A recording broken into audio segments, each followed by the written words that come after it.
네, 안녕하십니까. 이번 시간 저희 이제 3장 부동산을 활용한 현금으로 확보 전략 파트를 진행해 볼게요.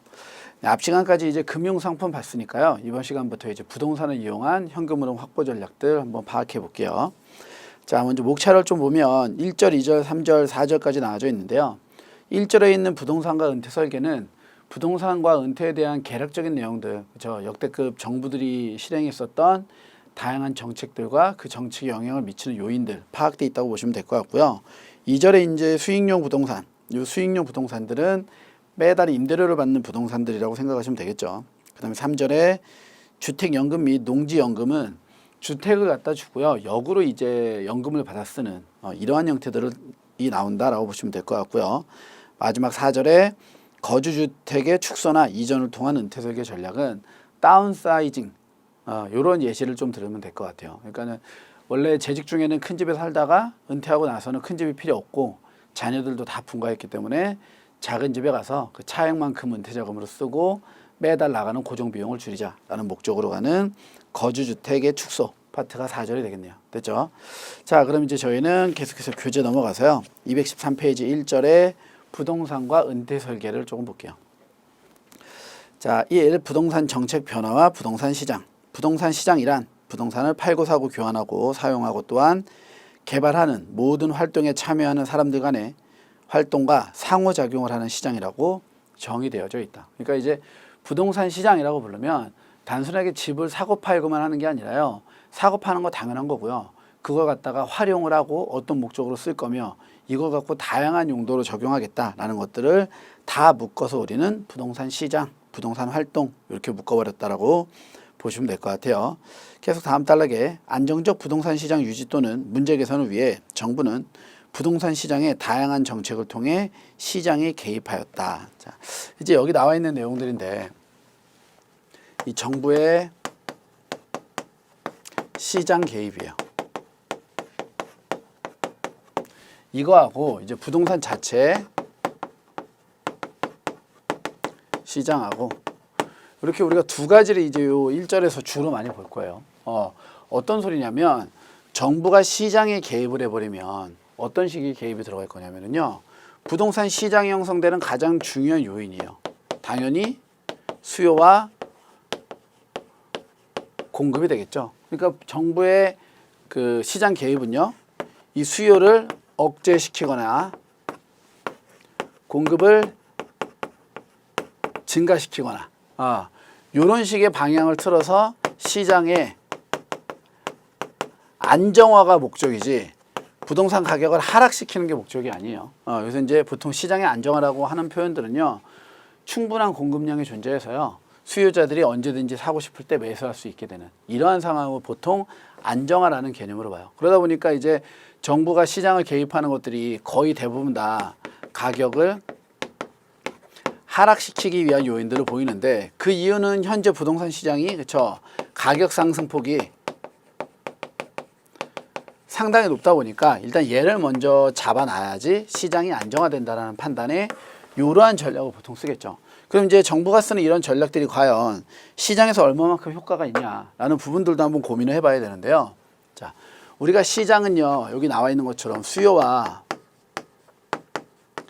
공급에 의해서 이 균형 가격, 균형점에서 가격이나 거래량이 결정된다는 게 우리가 경제학의 기본 법칙이에요. 수요와 공급의 법칙.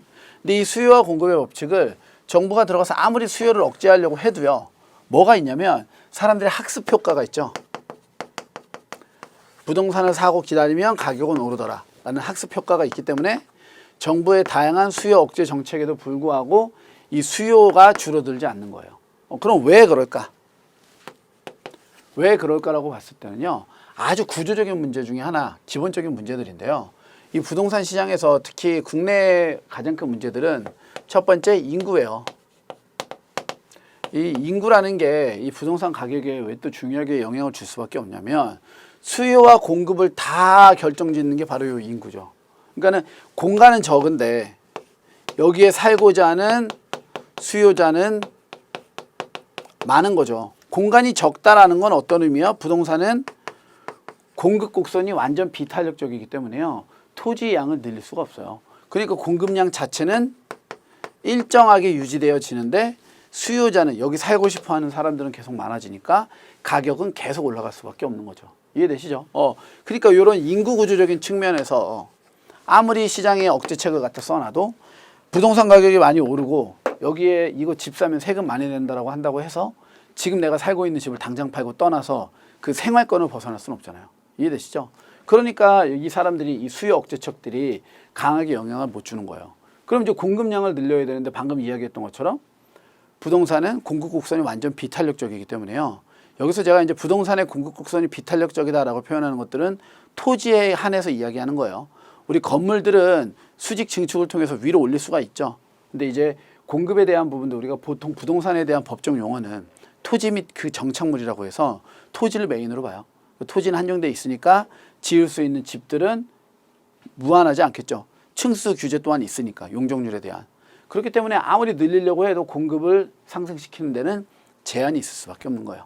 그러다 보니까 이제 오래된 노후주택들을 부시고 다시 짓는 재건축이나 재개발 같은 도시 이제 개발 사업들 이런 것들이 계속 같이 진행되는 거고요. 됐죠? 예. 그런 부분들과 관련되어진 내용들이 1절에서 전반적으로 다 나올 거예요. 지금 설명드렸던 게. 그럼 얘가 효과가 있었는지 없었는지 그리고 이게 시사하는 바는 무엇이고 우리는 앞으로 어떻게 생각해 봐야 되는지 이런 것들을 중점적으로 읽어보시면 될 것 같아요. 됐죠? 자, 그러면 계속 갈게요. 밑에서 세 번째 줄. 그런 관점에서 지난 정부의 부동산 정책 추이와 현 정부가 실시하고 있는 정책을 살펴보면서 은퇴 설계를 위한 올바른 투자 방안을 모색하고자 한다. 한 페이지 넘기면 노무현 정부와 이명박 정부의 부동산 정책의 비교. 1번에 보시면 제목에 규제 정책을 실시한 참여정부 기간 중 부동산 시장은 오히려 과열되어졌다. 규제 정책을 실시했다라는 건 바로 이런 거죠. 수요를 억제하고 공급량을 증가시켜. 이렇게 규제하는 정책을 펼쳤는데도 오히려 시장은 과열되어졌다라는 거예요. 자, 첫 번째 줄 2003년부터 시작된 노무현 대통령 참여정부 시절에는 우리나라뿐만 아니라 전 세계적으로 저금리와 유동성 과잉 동그라미 좀 치세요. 이 두 가지가 생기면 부동산에 버블이 일어나서 부동산 가격이 급등한다. 자, 저금리, 금리가 낮으니까 대출 아무리 많이 받아도 대출 이자에 대한 부담이 없죠. 플러스 유동성 버블은 시장에 돈이 넘쳐난다는 거예요. 그러니까 금리는 낮고 시장에 돈은 많고 그럼 은행 입장에서도 빨리빨리 안 빌려주면 은행의 수익성은 악화되겠죠. 그렇죠? 그러니까 은행에서도 대출을 더욱더 많이 해주고 낮은 금리로 받으면 그 큰 자금들이 갈 때는 주식시장 아니면 부동산 시장 둘 중에 하나밖에 없다고요. 근데 주식시장보다는 부동산이 훨씬 더 안정적이고 장기적으로 봤을 때 계속 상승 곡선을 그려왔다라는 학습 효과로 인하여 그렇죠. 그 자금들이 전부 다 부동산 시장으로 몰려 들어간 거예요. 그러니까 아무리 정부에서 규제 정책을 강하게 걸고 그 어떤 세금이라든가 다양한 부분들에서 페널티를 계속 주더라도 가격은 올라갈 수밖에 없던 거죠. 그러니까 과열될 수밖에 없었다. 됐죠? 그러니까 이 시장을 잡는 거는요. 이게 단순하게 하나만 보고 잡기는 힘든 거예요. 이런 부분들 때문에. 네. 계속 그 다음 단락에 그 이유는 자, 노무현 정부 시절부터 수도권과 지방 균형 발전의 정책이 본격화되었고 그 일환으로 주요 공공기관 지방 이전과 지방 혁신 도시의 활성화, 행정 중심 복합도시 조성, 지방 교통과 관광 인프라 개선 등 지방 주택 수요 증대 요인이 쏟아졌다. 여기도 하나 체크해 두세요. 요거 뭐냐면 이 노무현 정부에서 그 부동산 가격을 잡기 위해서 펼쳤던 정책들이에요. 이런 정책들이. 그 다음에 계속 다음 단락에 참여정부의 부동산 핵심 정책인 831 대책의 기본 방향은 단기적으로 부동산 시장의 불안을 조기에 진화하고 장기적으로는 부동산 시장의 안정과 선진화를 위한 근본적 제도 개혁을 추진하고자 하였다. 이 4대 정책은 서민주거 안정책, 부동산 거래 투명화 정책, 토지 및 주택 수요 관리 정책, 토지 및 주택 공급 확대 정책으로 구성되어져 있다. 그래서 4가지 정책 동그라미 쳐서 하나 기억해 두세요. 계속 오른쪽 넘어가서 그러나 이제 이러한 정책들을 펼쳤는데 참여정부는 부동산 과열을 진정시키지 못하고 정부 마지막 해인 2007년 1월 15일 115 조치를 통해 대출 비율, LTV 하향 및 총부채 상환 비율, DTI 도입으로 금융을 통제하고 무소득자 투자를 제한시켰다. 그러니까 이러한 정책을 펼쳤는데도 시장이 안정화되지 않고 계속 과열 현상이 있으니까 LTV, 대출의 한도를 낮춰버리는 거예요. DTI, 이제 소득이 없으면은 대출을 못 받게 무직자들에 대한 대출을 완전히 100% 막아버렸죠. 이러한 것들로 제한을 시켰다. 까지 보시면 될 것 같아요. 그럼에도 불구하고 어땠다? 시장은 과열이었다라고 보시면 되겠죠. 자, 표 3-1에 보면 문재인 정부의 주요 부동산 정책 2017년, 18년, 19년, 20년 쭉 나와져 있는데요. 이 내용들 한번 보세요. 읽어서. 이제 현 정부하고 이 노무현 정부하고 비교해서 이제 보는 거예요. 네. 자, 그래서 이번에 완화 정책을 실시한 MB 정부 기간 중 부동산 시장은 침체. 이번에는 역으로 MB 정부는요. 부동산 시장을 억제하는 게 아니라요. 이제 활성화시키려고 했던 거예요. 맞죠? 그래서 완화 정책을 그동안 있었던 규제를 다 풀어서 시장을 살리겠다라고 했는데도 어떻게 됐다? 침체됐다 이 소리죠.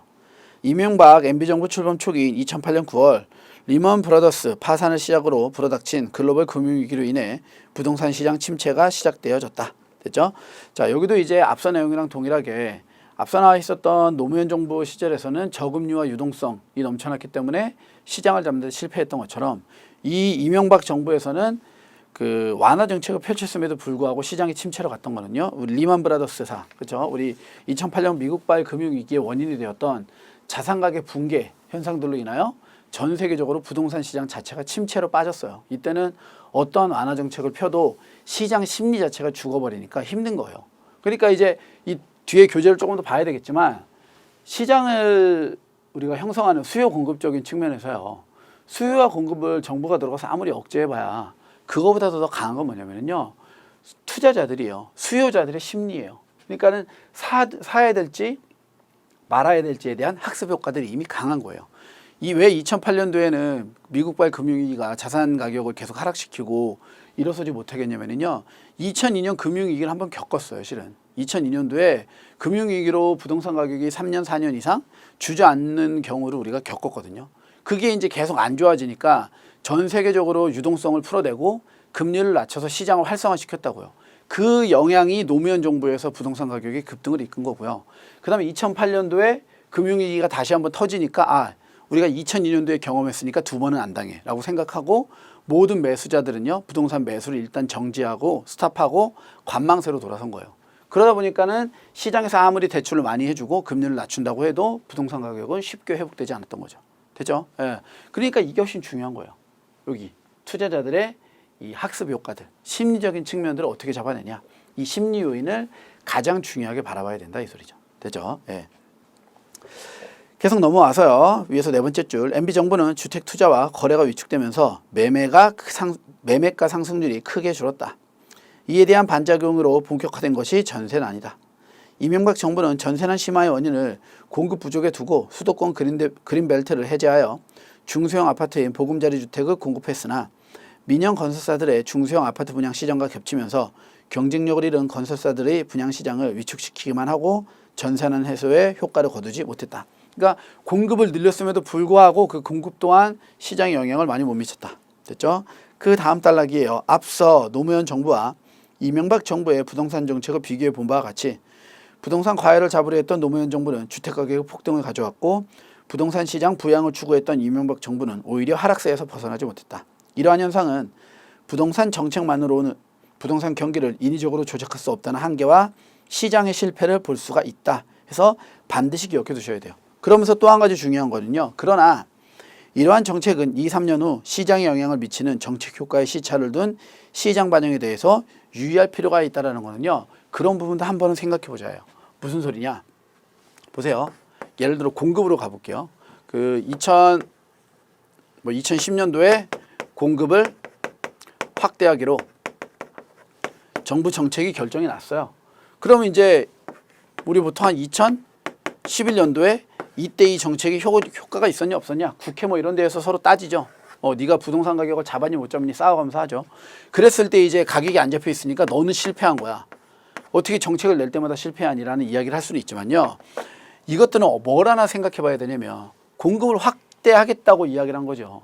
이미 확대할 수 있는 공급량을 보유한 게 아니에요. 뭐요? 아파트 지으려면 최소한 토지 매입하고 토지 선정부터 한다면 토지 선정, 매입, 토목공사, 그다음 기초공사하고 아파트 올려서 마감 처리까지 하는데 최소 3년에서 4년까지는 걸릴 수 있다고요. 그럼 2010년도에 공급을 확대하겠다라는 정책을 펼치더라도 실제로 공급은 언제? 2014년도 정도에나 공급량이 실제로 시장에 들어올 거예요. 그럼 이제 이때 돼갖고 공급이 확 늘어 있으니 뭐 시장의 다양한 요인들로 인하여 공급이 늘어버리니까 가격이 떨어질 수가 있겠죠. 얘를 다시 활성화시킨다고 해도 잘 안 잡힐 수 있는 거예요. 그러니까 이 부동산 시장 자체는 되게 장기적인 시장이고요. 단기적으로 어떻게 조정할 수 없는 시장 중에 하나예요.